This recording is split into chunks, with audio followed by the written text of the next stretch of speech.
Bienvenue dans la nurserie des aquariums de Marineland. Ici, plusieurs dizaines d'espèces sont élevées dans le cadre du programme de conservation. Coraux, poissons, invertébrés, petits requins, Marineland a souhaité les mettre en avant pour sensibiliser les visiteurs. C'est une belle façon de montrer comment on peut reproduire les différentes espèces en aquarium.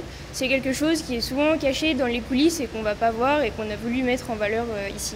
Hippocampe, poisson clown, apogon de Coderne, requin chabot-bambou, ces bébés nés en captivité sont élevés à Marineland et tous sont surveillés de très près par les équipes du parc.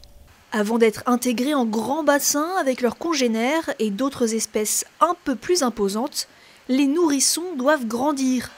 Et pour cela, il faut s'assurer que chacun se nourrit bien. Les poissons, quand ils sont petits, vont s'alimenter un peu plus doucement, avec une alimentation particulière, notamment par la taille. Ça va être de la toute petite nourriture.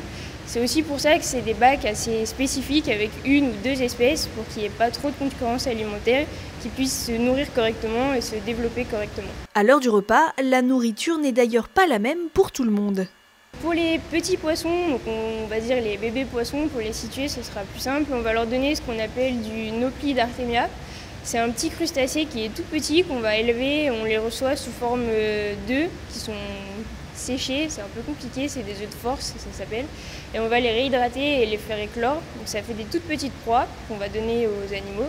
Après, quand ils vont grandir, ou pour les hippocampes, on va pouvoir donner des artémias adultes, en fait, c'est des petites crevettes. Et puis pour les autres, ça va être principalement de la nourriture surgelée, différents zooplanctons, en fait, des artémias, du mésis, du krill. Marineland joue son rôle dans la conservation des espèces et la sensibilisation du public, notamment avec la présence de ces petits coraux en devenir. La nurserie elle peut être intéressante surtout par rapport à la culture de corail.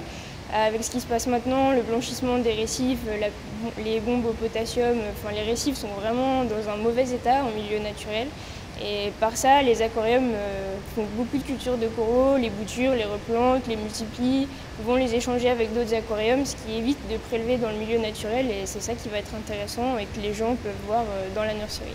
Venez vite voir les bébés à la nurserie des aquariums avant qu'ils ne soient trop grands.